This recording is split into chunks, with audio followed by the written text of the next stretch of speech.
Te souviens-tu de Laetitia Casta? Pendant longtemps, son visage a semblé incarner une promesse silencieuse, celle d'une beauté évidente, presque intemporelle, que la France regardait comme un miroir rassurant. Elle était partout sur les affiches dans les magazines, sur les écrans figés dans une perfection que personne n'osait interroger.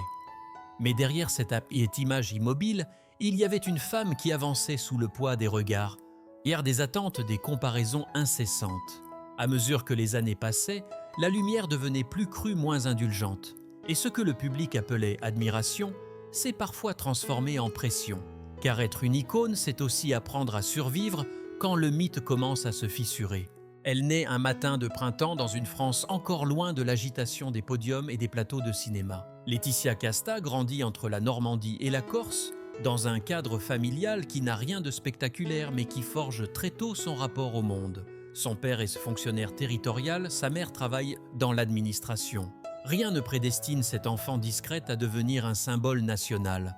Pourtant, dès l'enfance, quelque chose la distingue. Ce n'est pas seulement une beauté évidente, encore maladroite, encore silencieuse, mais une manière d'être, une présence qui attire sans chercher à séduire. Elle observe plus qu'elle ne parle, elle écoute plus qu'elle ne s'impose. À l'école, Laetitia n'est pas celle qui cherche la lumière. Elle traverse les années avec une certaine réserve, presque une timidité. Son corps change son visage, s'affine, et très tôt les regards se posent sur elle. Des regards parfois lourds, parfois envieux, souvent insistants. Elle comprend sans le formuler que son apparence provoque des réactions qu'elle ne contrôle pas. Cette prise de conscience précoce marque profondément sa relation à elle-même. Là où d'autres enfants cherchent à se faire remarquer, elle apprend à se protéger, à se refermer légèrement, comme si l'intuition du danger accompagnait déjà le don qui lui était attribué. C'est à l'adolescence que le hasard intervient. Lors de vacances familiales en Corse, un photographe la remarque sur une plage. La scène a souvent été racontée presque mythifiée. Une jeune fille ordinaire, un regard professionnel, une proposition inattendue. Mais derrière cette apparente simplicité se cache un bouleversement silencieux. Laetitia n'a pas rêvé de devenir mannequin. Elle n'a pas construit ce désir. Il lui tombe dessus brutalement comme une porte qui s'ouvre sans prévenir. À 15 ans à peine, elle entre dans un monde dont elle ne connaît ni les règles, ni la violence symbolique. Les premiers shootings sont déroutants. Elle découvre les studios, les projecteurs, les injonctions contradictoires. On lui demande d'être naturelle tout en étant parfaite, d'être elle-même tout en incarnant une image. Chaque séance est une leçon tacite sur le contrôle du corps, sur la discipline imposée par l'industrie. Sa famille observe inquiète mais fière, consciente que cette opportunité peut tout changer. Laetitia, elle avance avec prudence. Elle ne confond pas encore la reconnaissance extérieure avec la construction intérieure. Très vite, les grandes maisons s'intéressent à elle, les contrats s'enchaînent, les défilés se multiplient. Elle quitte progressivement le cocon familial pour une vie rythmée par les voyages, les hôtels, les attentes interminables avant quelques minutes sous les flashs. Cette accélération brutale crée un décalage profond entre son âge réel et l'image qu'elle projette. À l'intérieur, elle reste une jeune femme en construction. À l'extérieur, elle devient un visage connu, commenté, évalué. Ce passage de l'anonymat à la visibilité permanente n'est pas sans conséquences. Laetitia apprend à compartimenter. D'un côté, la professionnelle souriante, maîtrisée, presque distante. De l'autre, une jeune femme qui doute, qui s'interroge, qui ressent parfois une fatigue morale difficile à nommer. Elle comprend que son corps est désormais un territoire public et que chaque variation sera interprétée. Cette prise de conscience marque la fin de l'innocence. Pourtant, elle ne se rebelle pas. Elle s'adapte, elle observe, elle apprend à jouer le jeu sans jamais s'y abandonner complètement. Cette capacité d'adaptation devient sa force, mais aussi le germe d'une tension intérieure. Car accepter trop tôt les règles du regard collectif, c'est parfois perdre le contact avec ses propres limites. Ainsi se dessine la première étape de son parcours. Une enfance ordinaire, une adolescence brusquement exposée et une entrée dans le monde de la célébrité vécue non comme un rêve accompli, mais comme un apprentissage silencieux.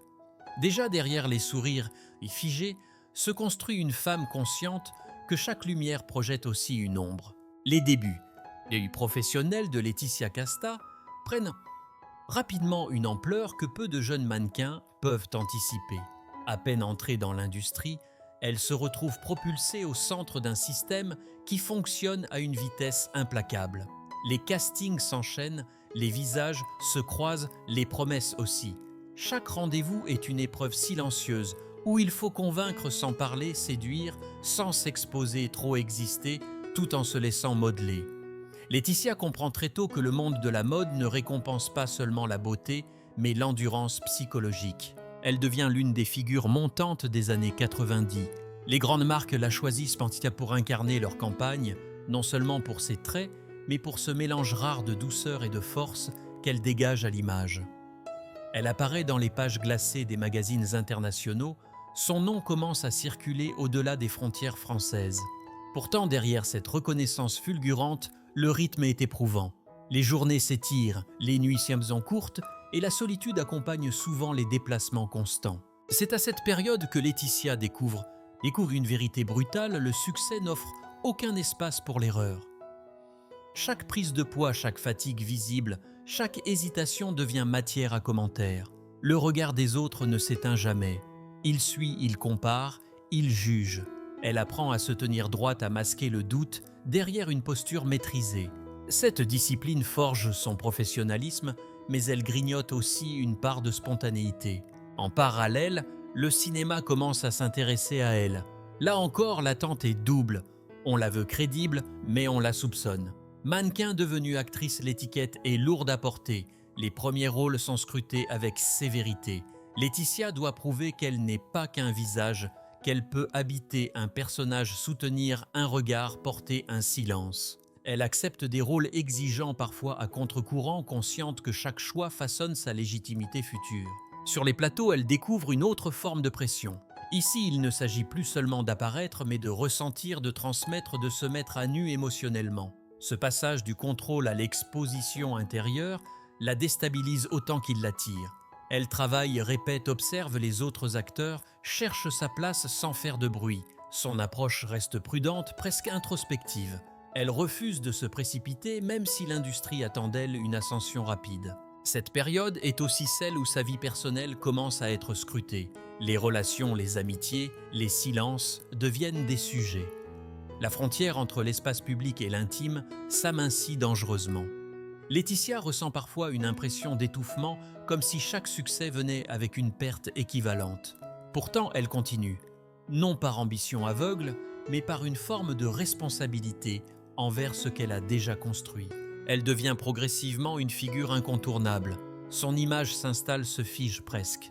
On projette sur elle des idéaux, des fantasmes, des attentes qui dépassent largement la personne qu'elle est réellement.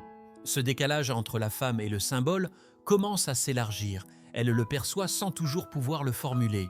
Dans le même temps, elle développe une exigence accrue envers elle-même. Chaque projet doit avoir un sens, chaque apparition une justification. Elle refuse certaines propositions au risque de ralentir sa trajectoire.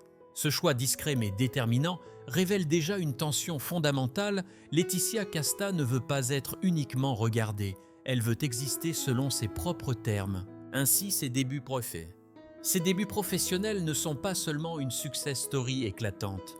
Ils sont un apprentissage rude, une confrontation précoce avec la violence douce de la célébrité. Derrière les images lisses et les couvertures et prestigieuses, se dessine une femme qui comprend que la reconnaissance peut être une forme de piège et que chaque pas en avant exige une part de renoncement. Au sommet de sa notoriété, Laetitia Casta devient plus qu'un nom. Elle se transforme en image collective, en référence silencieuse, en symbole que l'on brandit sans toujours se soucier de la personne derrière le visage. Les années passent et avec elles s'installe une forme de gloire stable, presque confortable en apparence. Elle est invitée partout, célébrée, photographiée, commentée. Pourtant, c'est précisément à ce moment-là que les premières fissures apparaissent discrètes, presque invisibles pour le public. La pression change de nature. Elle n'est plus seulement liée à la réussite, mais à la nécessité de la maintenir.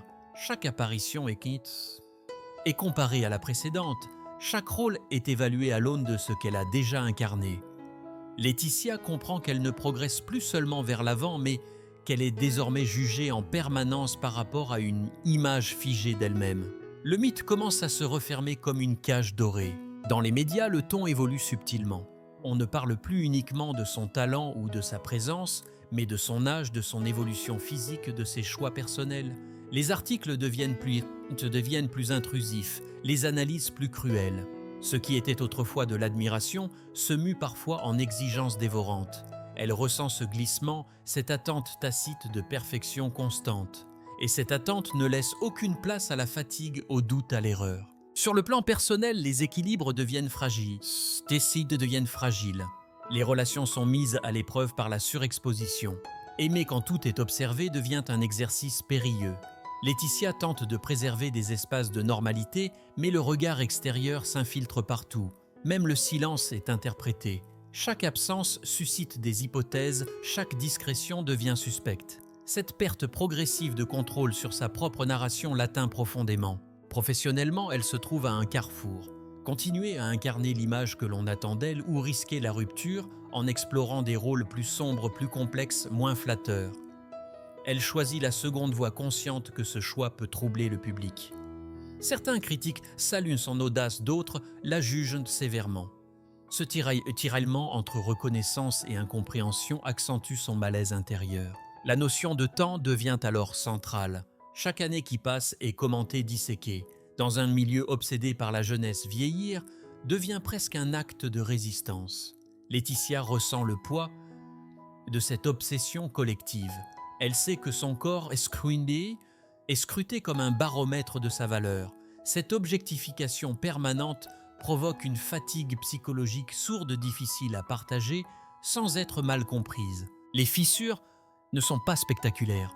Il n'y a pas de scandale brutal, pas de rupture publique fracassante. Il y a plutôt une accumulation, des choix remis en question, des critiques répétées et des attentes contradictoires.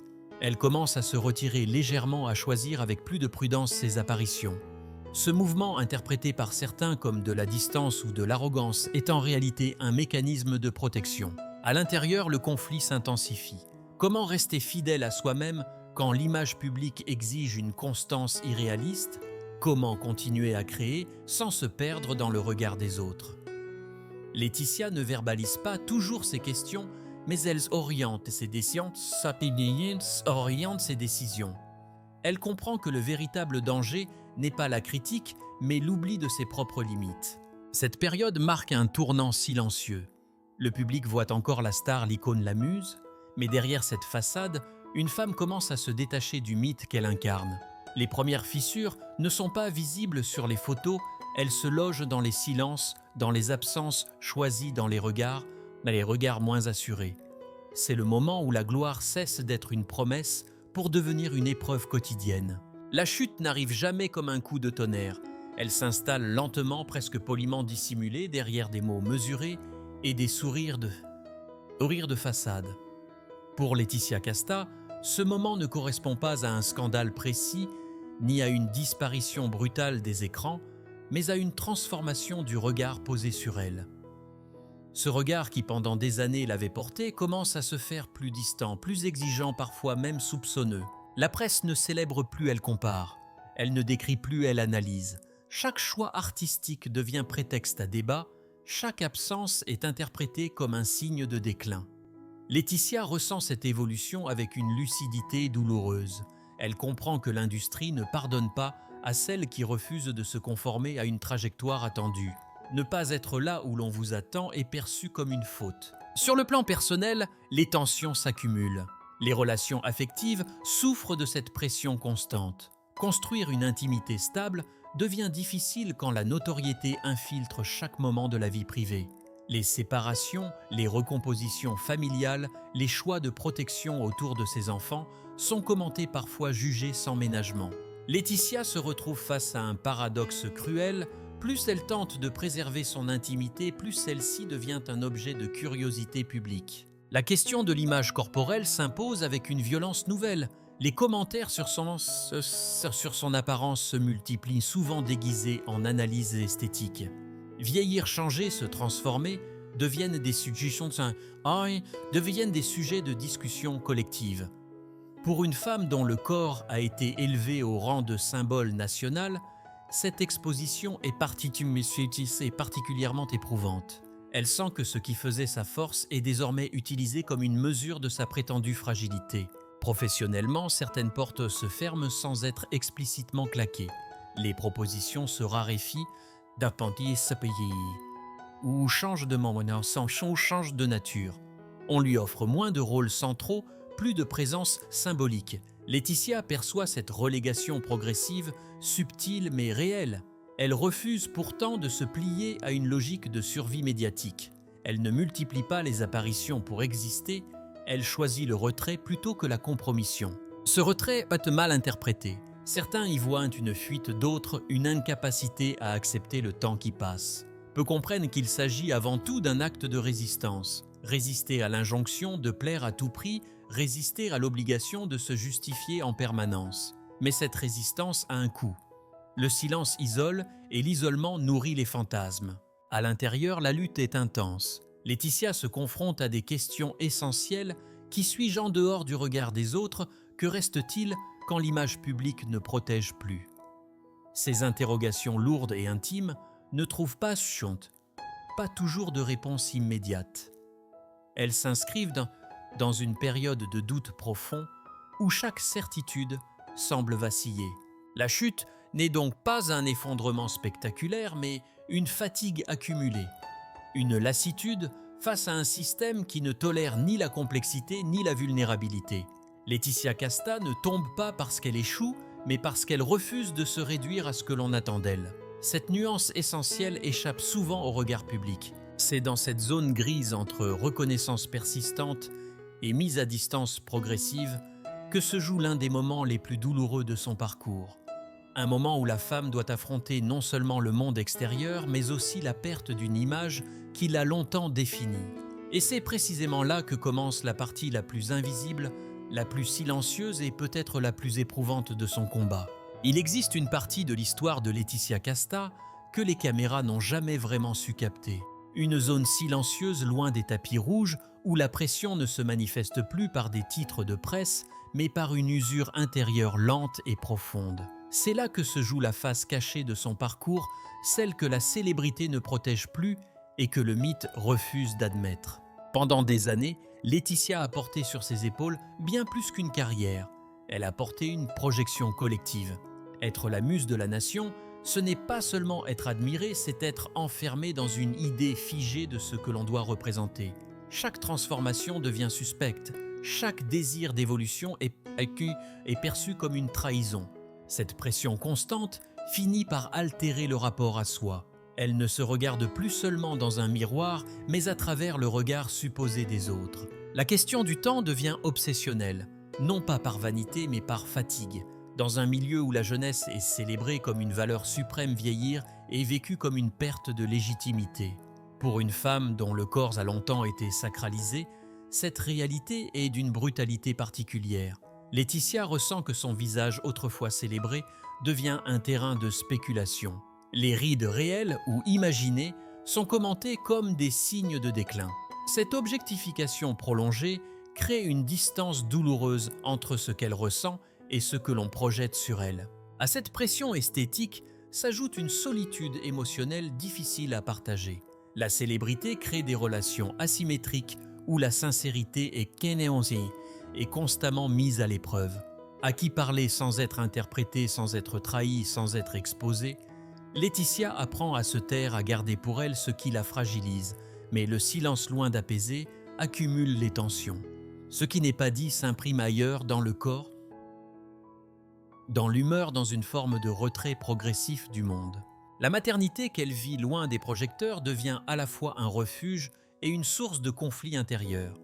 Protéger ses enfants signifie refuser certaines expositions, certaines opportunités, certains rôles. Ce choix profondément personnel entre en contradiction avec les attentes d'une industrie qui exige une disponibilité totale. Laetitia se retrouve face à un dilemme cruel: préserver ce qui compte le plus ou continuer à nourrir une image publique qui ne lui appartient plus vraiment. Les rumeurs, elles ne s'arrêtent jamais. Elles remplissent le vide laissé par son retrait. Chaque décision est interprétée, chaque absence est expliquée à sa place. Cette confiscation de sa propre narration est de est l'une des violences les plus insidieuses de la célébrité. Elle comprend qu'en se retirant pour se protéger, elle perd aussi le contrôle de son histoire. D'autres parlent pour elle souvent sans nuance, parfois sans bienveillance. À l'intérieur, la fatigue psychologique s'installe. Ce n'est pas une crise spectaculaire, mais une érosion continue. Une perte progressive de l'élan qui animait autrefois ses choix. Laetitia continue à travailler, mais avec une exigence accrue presque douloureuse. Chaque projet doit justifier l'effort émotionnel qu'il exige. Elle refuse de se disperser, consciente que son énergie n'est plus infinie. Cette face cachée n'est pas celle d'une femme brisée au sens spectaculaire du terme. Elle est celle d'une femme qui lutte contre une invisibilisation progressive, contre une pression diffuse, contre une identité confisquée. La douleur n'est pas toujours visible, mais elle est constante. Elle se niche dans les compromis refusés, dans les portes fermées volontairement, dans les silences assumés mais lourds à porter. Ce combat intérieur, Laetitia ne l'a jamais mis en scène. Elle n'en a pas fait un manifeste. Elle l'a traversé seule, avec pudeur parfois, avec colère, souvent avec dignité. Et c'est précisément cette retenue qui rend son histoire si difficile à saisir pour le public. Car dans un monde qui valorise l'excès et la confession, le silence est souvent confondu avec l'absence. Pourtant, c'est dans ce silence que se révèle la vérité la plus crue de son parcours. La gloire ne protège pas de l'usure. Le mythe ne préserve pas de la douleur. Et derrière l'icône immobile que l'on croit connaître, il y a une femme qui a dû apprendre à survivre à ce que les autres appelaient admiration. Avec le temps, le repli de Laetitia Casta devient un choix assumé plutôt qu'une conséquence subie. Elle ne disparaît pas, elle se déplace. Elle quitte le centre du regard pour retrouver une zone où la parole est plus rare mais plus juste. Cette mise à distance n'est pas une rupture brutale avec le monde du cinéma ou de la mode, mais une redéfinition lente de sa présence. Elle choisit quand apparaître, pourquoi et surtout pour qui. Dans ce retrait progressif, elle retrouve une forme de contrôle que la célébrité lui avait peu à peu arrachée. Ne plus être partout, c'est aussi refuser d'être réduite à une image figée. Elle accepte des projets plus discrets, souvent plus exigeants sur le plan artistique, mais moins exposés médiatiquement. Cette sélection rigoureuse n'est pas dictée par la peur, mais par une lucidité acquise au fil des années. Laetitia sait désormais que chaque apparition a un coût émotionnel. Le silence devient alors un langage mal compris, souvent interprété comme de la froideur ou du détachement. Pourtant, il s'agit d'un silence de protection, presque de survie. En se retirant, elle tente de préserver ce qui lui reste d'intime, de fragile, de vrai. Elle comprend que l'exposition permanente empêche toute reconstruction intérieure. Pour se retrouver, il faut parfois accepter de décevoir ceux qui attendent toujours plus. La presse, elle, continue de spéculer. On parle de retour de renaissance, de fin de carrière. Ces catégories simplistes, ne rendent pas compte de la complexité de sa démarche. Laetitia ne cherche ni à revenir, ni à disparaître. Elle cherche à exister autrement, à un rythme qui respecte ses limites, ses priorités, son équilibre personnel. Cette posture rare dans un univers obsédé par la visibilité, est en soi un acte de résistance. La maternité, toujours tenue à l'écart des projecteurs, reste un pilier central de sa vie. Elle y trouve une forme de continuité que la carrière ne peut offrir. Être mère lui permet de s'ancrer dans un temps différent, moins soumis aux injonctions extérieures. Ce rôle invisible pour le public nourrit pourtant ses choix et son rapport au monde. Il renforce son refus de sacrifier l'essentiel pour une image. Peu à peu, Laetitia Casta cesse de se définir par le regard des autres. Elle accepte que certaines portes ne se rouvrent pas. Elle accepte aussi que son nom n'évoque plus la même fascination immédiate. Cette acceptation n'est pas une résignation, mais une libération progressive. En renonçant à l'omniprésence, elle se réapproprie sa trajectoire. Ce repli n'efface pas la douleur accumulée, mais il lui donne un sens. Il transforme l'usure en choix, la fatigue en discernement. Laetitia n'est plus seulement celle que l'on regarde, elle devient celle qui regarde le monde avec distance. Cette transformation intérieure invisible aux yeux du public constitue peut-être sa victoire la plus intime. Elle continue d'exister dans un entre-deux fragile, loin des excès de la gloire comme des fantasmes de la chute. Cet espace difficile à tenir exige une force silencieuse.